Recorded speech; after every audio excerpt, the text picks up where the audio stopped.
الحمد للہ وکفا وسلام علی عبادہ الذین اصطفیٰ اما بعد۔ آج کی حکم ہے الصلاۃ طہرۃ للقلوب من ادناس الذنوب، کہ نماز حقیقی دلوں کو گناہوں کے میل و کچائل سے پاک کرنے والی ہے۔ نماز انسانوں کے دلوں کو گناہوں کے میل و کچیل سے پاک کرنے والی ہے۔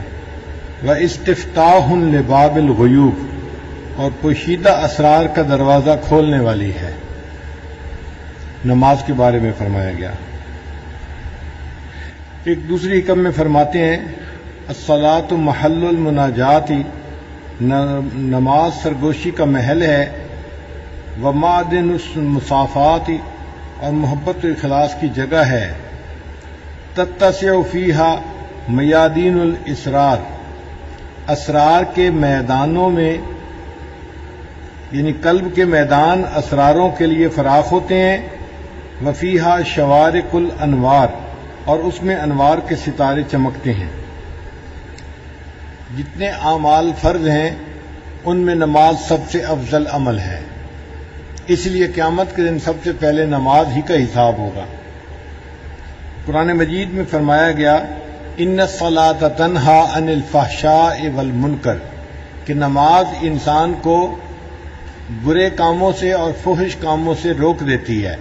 اگر انسان صحیح معنوں میں نماز پڑھے تو جو نور ملتا ہے اس کی وجہ سے انسان گناہوں سے محفوظ ہو جاتا ہے۔ اس لیے کہا گیا الصلاۃ معراج المومن، کہ نماز تو مومن کی معراج ہے۔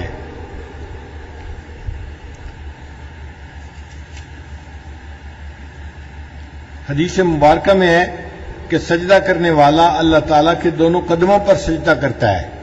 الساجد یسجد علی قدمی اللہ، سجدہ کرنے والا اپنے محبوب کے دونوں قدموں پہ سر رکھ رہا ہوتا ہے۔ آپ سوچئے نا کہ تصور میں یہ کیسا حال ہوگا کہ محبوب کے قدموں پہ محب اپنا سر رکھے۔ حضرت مولانا محمد یحییٰ رحمۃ اللہ علیہ، جو شیخ الحدیث رحمۃ اللہ کے والد تھے، وہ بہت لمبا سجدہ کیا کرتے تھے۔ ہم نے اپنی زندگی میں بعض لمبا سجدہ کرنے والے حضرات کو دیکھا ہے۔ ہم تو سجدے میں 3 مرتبہ سبحان ربی الاعلیٰ پڑھتے ہیں، وہ ہر سجدے میں 21 بار سجدے میں سبحان ربی الاعلیٰ پڑھا کرتے تھے، ہر سجدے میں۔ اب 21 دفعہ پڑھ کے دیکھیں نا کتنا لمبا سجدہ ہوتا ہے، اور ہر سجدے میں 21 مرتبہ پڑھنا کتنا مشکل کام نظر آتا ہے۔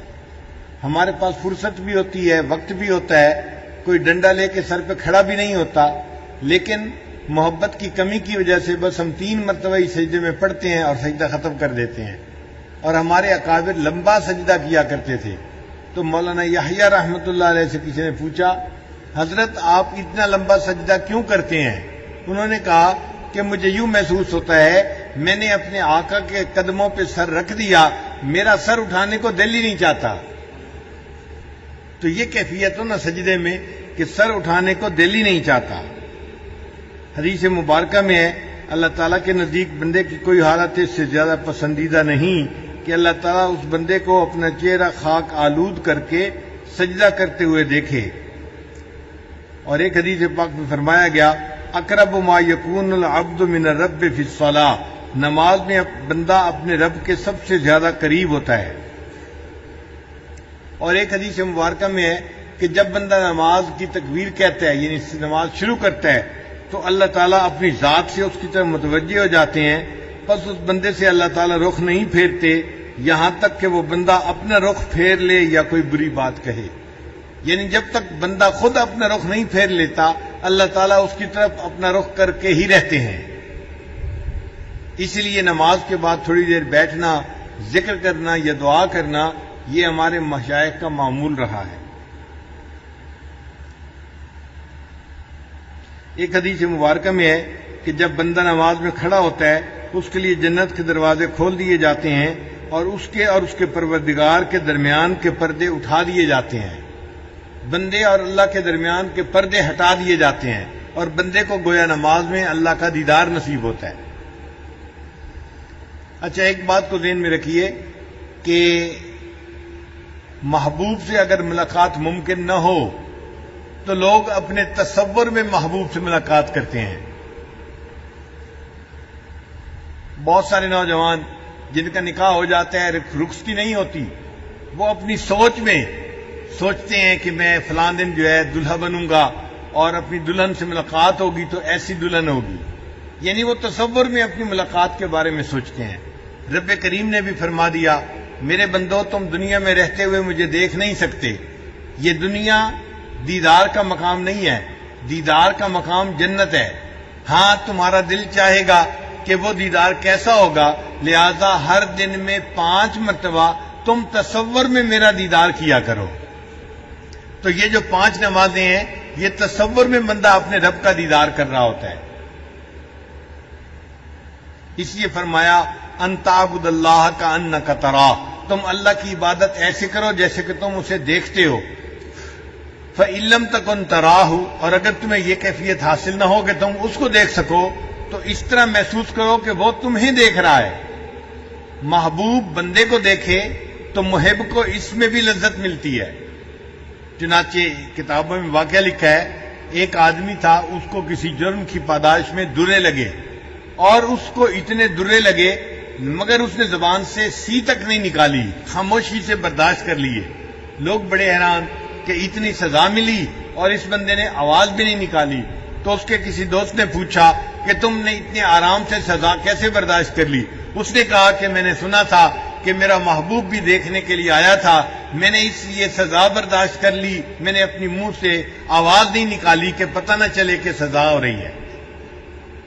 تو محبوب دیکھ رہا ہو تو بھی محب کی کیفیت کچھ اور ہوتی ہے۔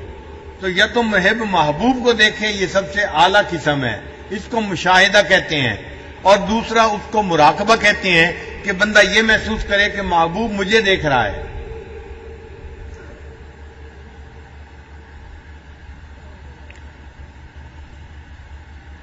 امام ربانی مجدد ثانی رحمۃ اللہ فرماتے ہیں، حالت نماز کو باقی حالات کے ساتھ وہی نسبت حاصل ہے جو کہ صراط کو حقیقت کے ساتھ ہے۔ آگے فرماتے ہیں، تمام حالات کو نماز کی حالت کے ساتھ وہی نسبت ہے جو کہ صورت کو حقیقت کے ساتھ ہے۔ مثلاً جو صورت کے آئینہ میں منعکس ہے اس کو اپنی اصل کے ساتھ ظاہری مماثلت و اسمی مشارکت کے سوا اور کوئی مساوات حاصل نہیں۔ جو کیف و ذوق نماز سے پیدا ہوتا ہے وہ تمام اذواق و کیفیات سے ممتاز ہے۔ پھر نماز کے اندر جو قرآن پاک پڑھنا ہے وہ نماز کے باہر قرآن پاک پڑھنے سے زیادہ افضل ہے۔ ان قرآن الفجر کان مشہودا، قرآن مجید کی تلاوت کرنا گویا اپنے پروردگار کے ساتھ بات کرنا ہے۔ خاص طور پر جو تلاوت نماز میں واقع ہو وہ اور ہی درجہ رکھتی ہے اور بہتر ثمر دلاتی ہے۔ مکتوبات معصومیہ میں لکھا گیا۔ ہمارے سلسلہ عالیہ کے ایک بزرگ تھے، امام جعفر صادق رحمۃ اللہ علیہ۔ ایک مرتبہ نماز پڑھ رہے تھے کہ بے ہوش ہو کر گر پڑے۔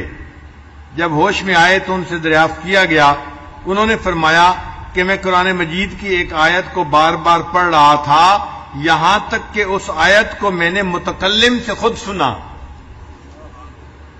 یعنی نماز میں کیفیت تھی، ایک آیت کو بار بار وہ مزے میں پڑھ رہے تھے، لوٹا رہے تھے۔ کہتے ہیں لوٹاتے لوٹاتے ایک ایسی کیفیت آئی کہ میں نے گویا اللہ سے اس آیت کو خود سنا۔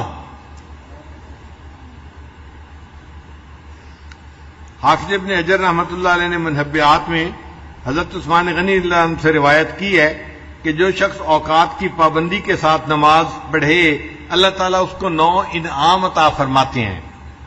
پہلا، اس کو اپنا محبوب بنا لیتے ہیں جو پابندی سے نماز پڑھنے والا ہو۔ دوسرا، اس کو جسم کی تندرستی عطا فرماتے ہیں۔ تیسرا، اس کے گھر میں برکت عطا کرتے ہیں اور فرشتے اس بندے کی حفاظت فرماتے ہیں۔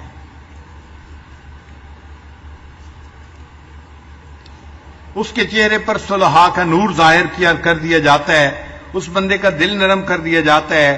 روز محشر اس کو پل صراط سے بجلی کی تیزی کے ساتھ گزاریں گے اور اس بندے کو جہنم سے نجات عطا فرمائیں گے اور جنت میں اس کو نیکوں کا ساتھ عطا فرمائیں گے۔ یہ نماز کے 9 فوائد ہیں۔ ایک حدیث پاک میں ہے کہ نماز دین کا ستون ہے اور اس میں 10 خوبیاں ہیں۔ چہرے کی رونق ہے نماز، دل کا نور ہے، بدن کی تندرستی کا سبب ہے، قبر کا انس ہے، اللہ تعالیٰ کی رحمت اترنے کا ذریعہ ہے، آسمان کی کنجی ہے، اعمال نامے کے ترازو کا وزن ہے، اللہ تعالیٰ کی رضا کا سبب ہے، دوزخ سے آڑ ہے، اور 10واں جنت کی قیمت ہے۔ جو شخص باقاعدگی کے ساتھ نماز پڑھتا ہے، اس نماز کی برکت سے اللہ تعالیٰ اس بندے کو جنت عطا فرمائیں گے۔ جس نے نماز کو قائم کیا اس نے دین کو قائم کیا، اور جس نے نماز کو چھوڑا اس نے دین کو گرایا۔ ایک حدیث مبارکہ میں ہے کہ اللہ تعالیٰ ان لوگوں کے لیے جو اندھیروں میں مسجد کی طرف جاتے ہیں قیامت کے دن ایک بلند نور کے ساتھ روشنی فرمائیں گے۔ ایک حدیث پاک میں ہے اندھیروں میں مساجد کی طرف چلنے والے وہی لوگ ہیں جو اللہ تعالیٰ کی رحمت میں داخل ہونے والے ہیں۔ ایک حدیث مبارکہ میں ہے کہ جب کوئی جماعت کے ساتھ نماز پڑھتا ہے پھر وہ کسی حاجت کا سوال کرتا ہے تو اللہ تعالیٰ غیرت کرتا ہے کہ وہ بے مراد واپس لوٹے، اللہ تعالیٰ اس بندے کی حاجت کو پورا کر دیتے ہیں۔ ایک حدیث پاک میں ہے کسی شخص کو اپنے گھر میں نماز پڑھنے کا ثواب 1 نماز کے برابر، محلے کی مسجد میں نماز پڑھنے کا ثواب 25 نمازوں کے برابر، جامع مسجد میں نماز پڑھنا 500 نمازوں کے برابر، مسجد اقصی میں نماز پڑھنا 5000 نمازوں کے برابر ہے، اور مسجد حرام جہاں بیت اللہ ہے وہاں نماز پڑھنا 1,00,000 نمازوں کے برابر ہے۔ ایک حدیث پاک میں ہے کہ جس شخص نے 5 نمازوں کو جماعت کے ساتھ ادا کرنے پر محافظت کی وہ پل صراط سے چمکنے والی بجلی کی مانند تیزی کے ساتھ گزر جائے گا۔ اللہ اس کا حشر سابقین کے پہلے گروہ میں فرمائیں گے۔ ہر روز و شب میں ان نمازوں پر محافظت کرنے والے کے لیے ایسے 1000 شہید کی مانند اجر ہوگا جو اللہ کے راستے میں شہید کر دیے جائیں، یعنی نماز باقاعدگی سے پڑھنے والوں کو 1000 شہیدوں کا ثواب عطا کیا جائے گا۔ پھر نماز جو ہے اس کو تعدیل ارکان کے ساتھ پڑھنا۔ تعدیل ارکان کہتے ہیں رکوع سجود کو ٹھہر ٹھہر کے تسلی کے ساتھ ادا کرنا۔ مکتوبات معصومیہ کی عبارت ہے مخبر صادق علیہ الصلوۃ والسلام نے فرمایا ہے کہ چوروں میں سب سے بڑا چور وہ ہے جو نماز میں چوری کرتا ہے۔ صحابہ نے عرض کیا یا رسول اللہ صلی اللہ علیہ وسلم اپنی نماز سے کوئی کس طرح چراتا ہے؟ نبی علیہ السلام نے فرمایا نماز میں چوری یہ ہے کہ نماز کے رکوع سجود کو اچھی طرح ادا نہیں کرتا۔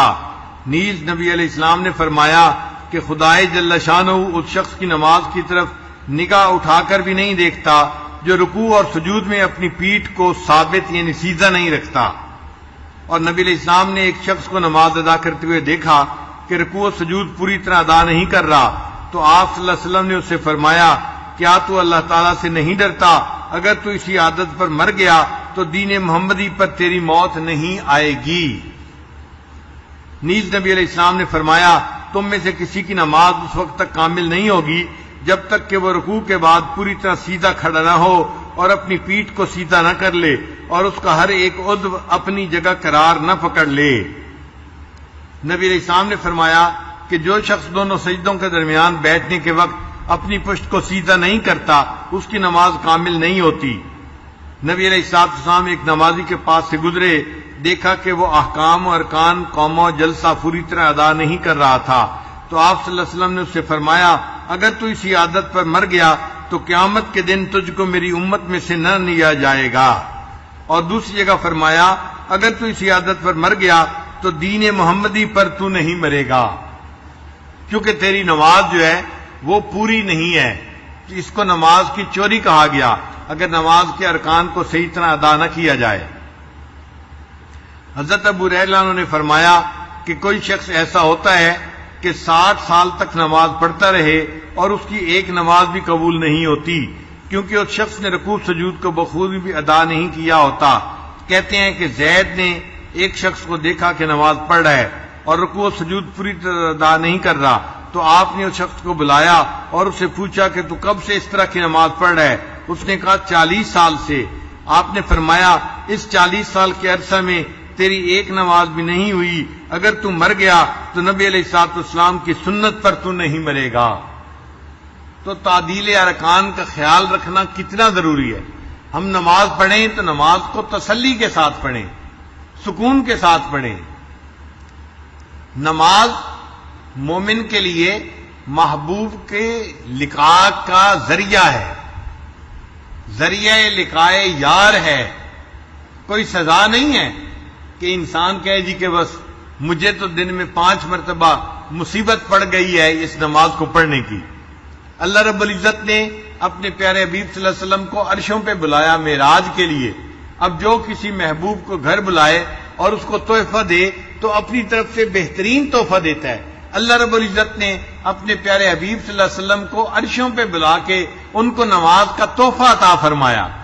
پہلے ایک دن میں 50 نمازیں فرض ہوئی تھیں۔ آپ سوچیں ایک دن میں 50 نمازیں پڑھنی ہوتی تو ہم تو مصلی پہ بیٹھے رہتے۔ پھر نبی علیہ الصلوۃ والسلام نے اللہ رب العزت سے درخواست کی کہ میری امت کے لیے آسانی کر دی جائے، 45 کر دیں، 40 کر دیں، حتیٰ کہ اللہ تعالیٰ نے آخر پر فرمایا آپ کی امت 5 نمازیں پڑھے گی، ان کے نام اعمال میں 50 نمازیں پڑھنے کا ثواب لکھا جائے گا۔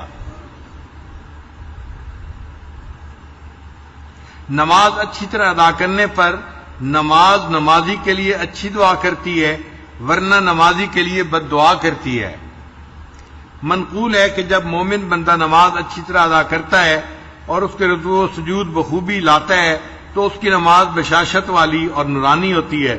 فرشتے اس نماز کو آسمان پر لے جاتے ہیں اور وہ نماز اپنے نمازی کے لیے اچھی دعا کرتی ہے اور کہتی ہے حافظک اللہ سبحانہ کما حفظتنی، اللہ تعالیٰ تمہاری حفاظت کرے جیسے تم نے میری حفاظت کی۔ اور اگر نماز کو اچھی طرح ادا نہیں کرتا تو وہ نماز ظلمت والی رہتی ہے، فرشتوں کو اس نماز سے کراہت آتی ہے اور اس نماز کو آسمان پر نہیں لے جاتے، اور وہ نماز اس نمازی کے لیے بد دعا کرتی ہے اور کہتی ہے ضیعک اللہ تعالی کما ضیعتنی، اللہ تعالیٰ تمہیں اسی طرح ضائع کرے جس طرح تم نے مجھے ضائع کر دیا۔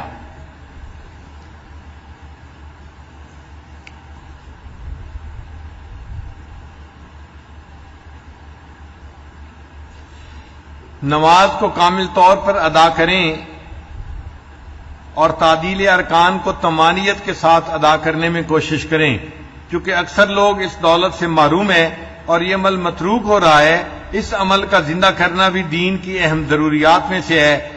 سرور عالم صلی اللہ علیہ وسلم نے فرمایا جو شخص میری کسی مردہ سنت کو زندہ کرتا ہے اس کو 100 شہیدوں کا ثواب ملتا ہے۔ تو خواجہ معصوم رحمۃ اللہ فرماتے ہیں کہ آج کے دور میں تسلی کے ساتھ نماز پڑھنا گویا نبی علیہ السلام کی سنت کو زندہ کرنا ہے، اس پر 100 شہیدوں کا ثواب بندے کو ملتا ہے۔ پھر جب ہم جماعت کے ساتھ نماز پڑھیں تو ہمیں چاہیے کہ اپنی صفیں کو سیدھا کریں اور یہ بھی سمجھ لیں کہ جماعت کے ساتھ نماز ادا کرنے کے وقت صفوں کو سیدھا اور برابر کرنا چاہیے تاکہ نمازیوں میں سے کوئی شخص آگے پیچھے کھڑا نہ ہو۔ کوشش کرنی چاہیے کہ سب نمازی ایک دوسرے کے برابر کھڑے ہوں۔ نبی علیہ السلام پہلے صفوں کو درست فرمایا کرتے تھے، پھر تکبیر تحریمہ کہتے۔ نبی علیہ السلام نے فرمایا کہ صفوں کو برابر کرنا بھی اقامت صلاۃ میں سے ہے۔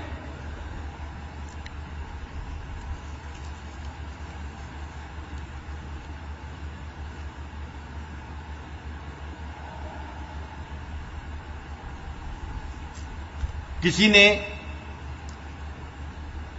سوال پوچھا کہ سالک نماز کے دوران کس چیز کی طرف متوجہ ہو، یعنی اللہ کی ذات کی طرف جو حقیقی مسجود ہے، یا قرآن مجید کی طرف جو مدار نماز ہے، یا کعبہ کی طرف جو مسجود الہ ہے، یا خشوع و خضوع اور تعدیل ارکان کی طرف کہ جن کا اس کو حکم دیا گیا ہے۔ کسی نے حضرت خواجہ معصوم رحمۃ اللہ علیہ سے یہ سوال پوچھا۔ فرماتے ہیں نمازی کے لیے جو کچھ ضروری ہے اور جن امور کا اس کو حکم دیا گیا ہے وہ نماز کے ارکان و قوما، جلسہ اور طمانینت و خشوع و خضوع کی طرف متوجہ ہونا ہے۔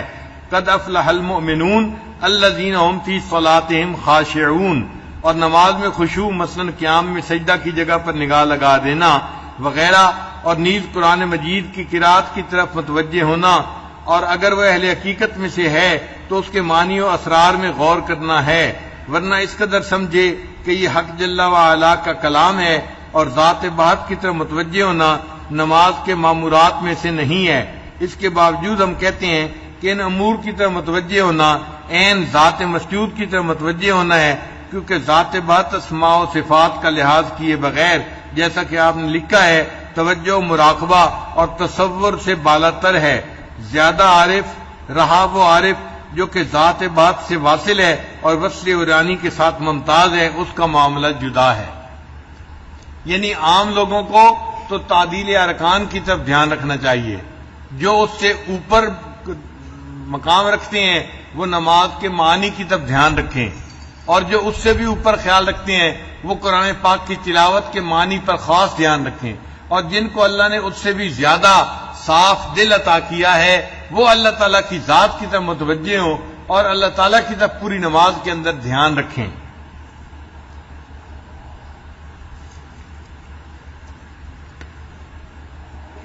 نماز ایک حقیقت بھی رکھتی ہے جو تمام مشاہدات و تجلیات سے بالاتر ہے۔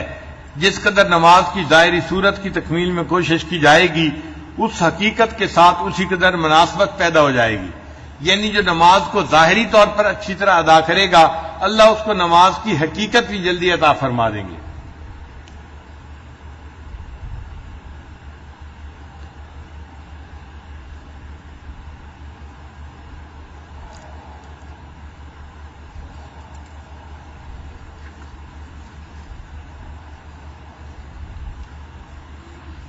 نماز کے مراتب نمازیوں کے اعتبار سے 3 ہیں۔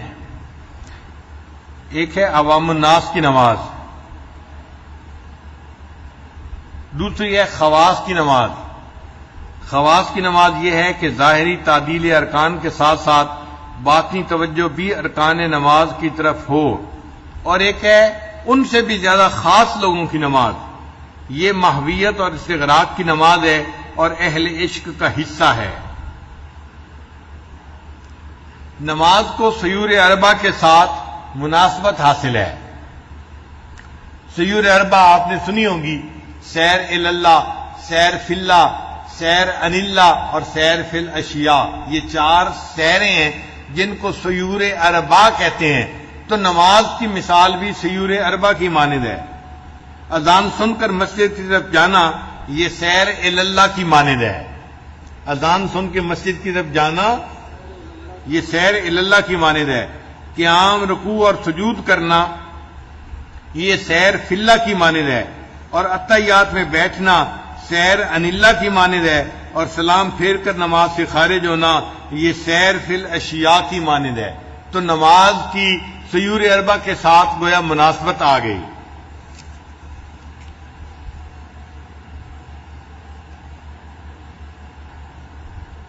فرماتے ہیں کہ جب تک سالک کی پوری زندگی نماز کی ترتیب پر نہ آ جائے اس کو معرفت الہی حاصل نہیں ہوتی۔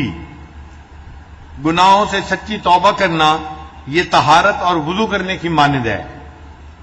اصلاح اور تربیت کی نیت سے متبع سنت شیخ کے ساتھ تعلق جوڑنا یہ قبلہ روح ہونے کی مانند ہے۔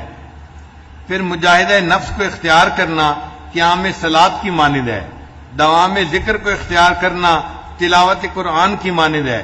عجز و انکسار کو اختیار کرنا رکوع کرنے کی مانند ہے۔ اللہ کے لیے اپنے نفس کو پامال کرنا سجدہ کرنے کی مانند ہے۔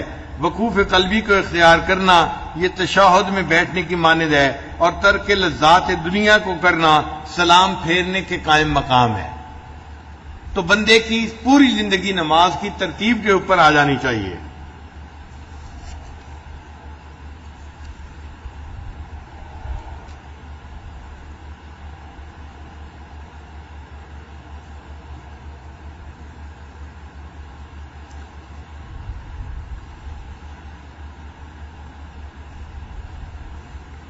تو دن میں 5 مرتبہ مومن کو اللہ تعالیٰ کے دیدار کا تصور باندھنے کا حکم ہوا،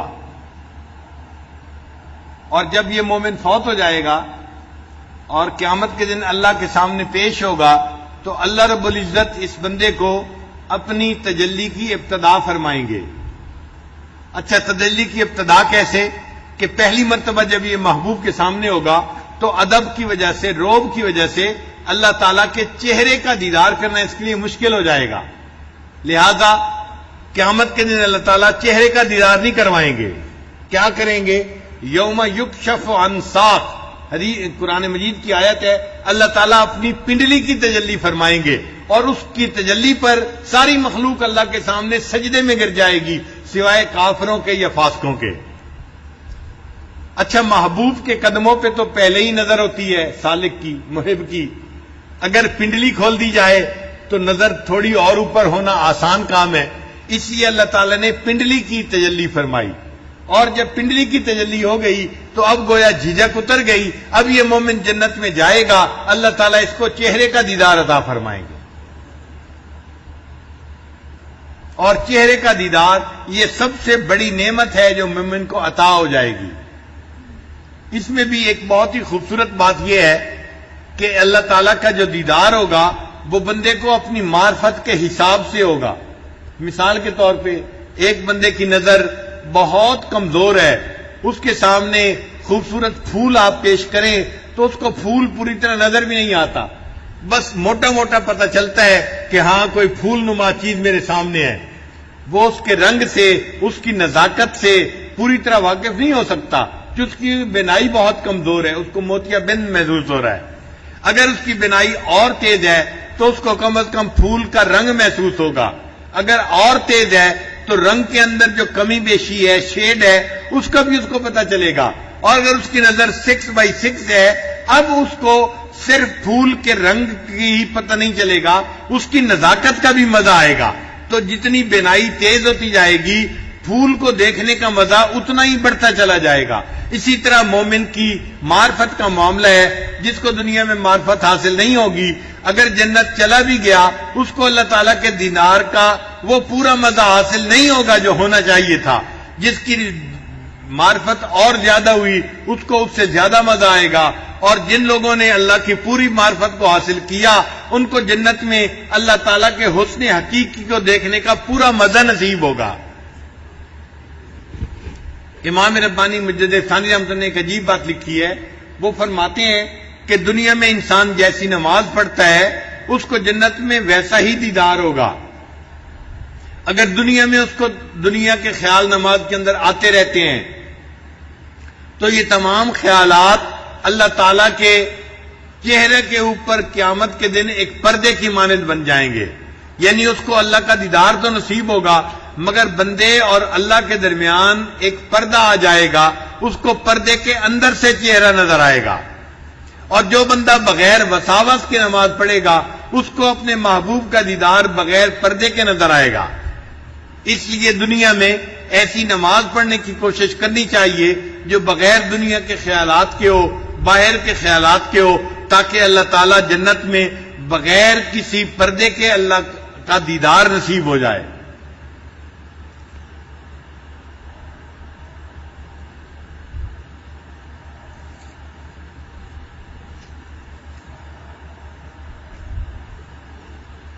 امام ربانی مجدد ثانی رحمۃ اللہ علیہ اپنے مکتوبات میں ایک عجیب بات فرماتے ہیں. وہ فرماتے ہیں کہ صوفیاء میں سے کچھ لوگ ایسے ہیں جو سماع اور وجد اور تواجد کی طرف زیادہ توجہ کرتے ہیں. ہمارے سلسلے میں تو سماع نہیں ہے نا، تو ہم تو صرف ذکر مراقبہ ہی کرتے ہیں. لیکن بعض سلاسل میں آپ دیکھیں گے کہ ہر وقت ہی یا نعت سنتے ہیں یا لوگ قوالی سنتے ہیں اور وہ اس کو بڑا ہی اہم سمجھتے ہیں اور ان کی محفلوں میں یہی چلتا رہتا ہے.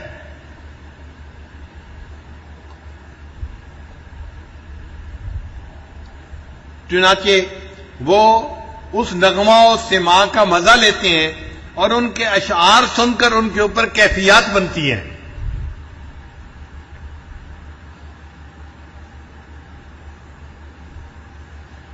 اب ذرا توجہ سے بات سنیے. فرماتے ہیں اس گروہ میں سے بعض لوگ جن کو نماز کی حقیقت سے آگاہی حاصل نہیں ہوئی،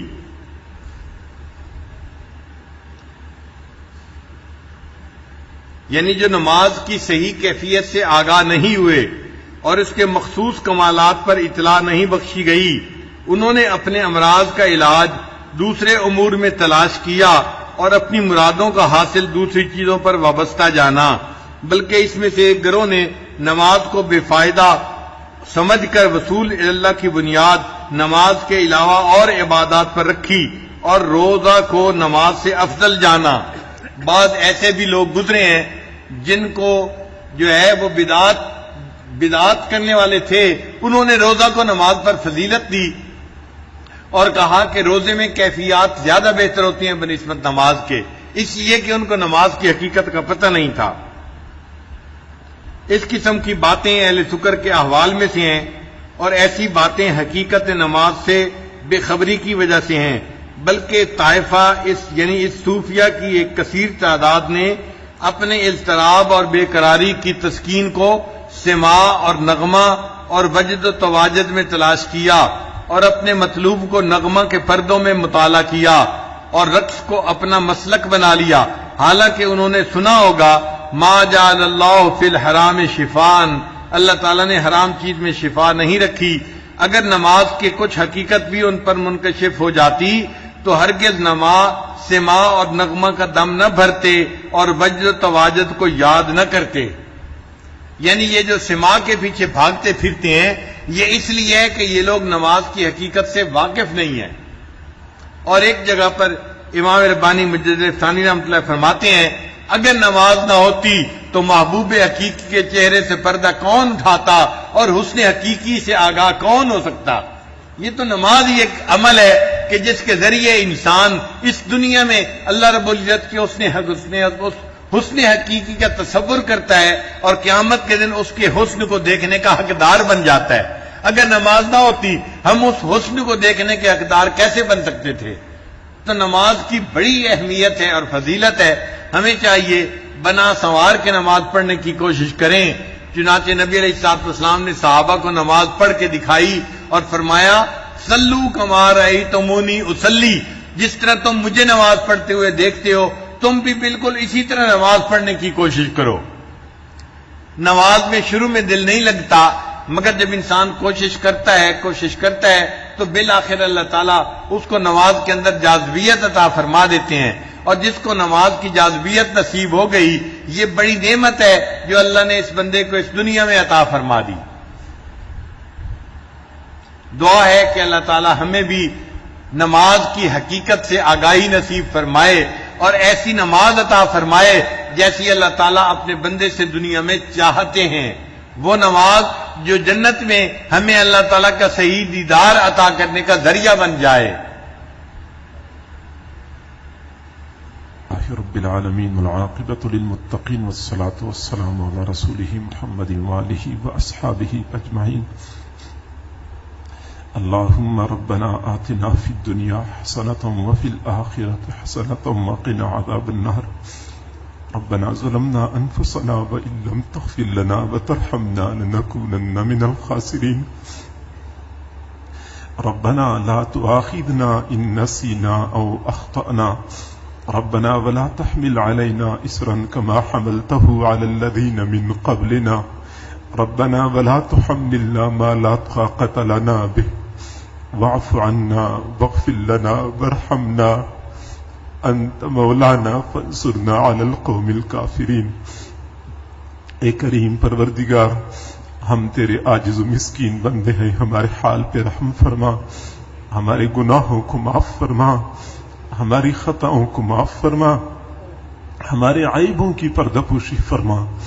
میرے اللہ، اندھیری رات کا وقت ہے، دنیا کے بادشاہوں نے اپنے دروازے بند کر رکھے ہیں، تیرا در اب بھی کھلا ہے۔ تیرے چند فقیر بندے تجھے منانے کے لیے تیرے گھر میں جمع ہے۔ اللہ تو سب سے راضی ہو جا، ہم سب سے راضی ہو جا، ہمارے گناہوں کو معاف کر دیجئے، گناہوں سے پاک صاف زندگی نصیب فرما، معصیت سے خالی زندگی نصیب فرما۔ اے اللہ، دنیا میں جتنے لوگ نیک بنے ہیں کوئی خود تو نیک نہ بن سکا، تو نے ہی سب کو نیک بنایا ہے۔ اللہ پھر ہمیں بھی نیک بنا دیجئے، ہمیں بھی نیک بنا دیجئے۔ کریم پروردگار،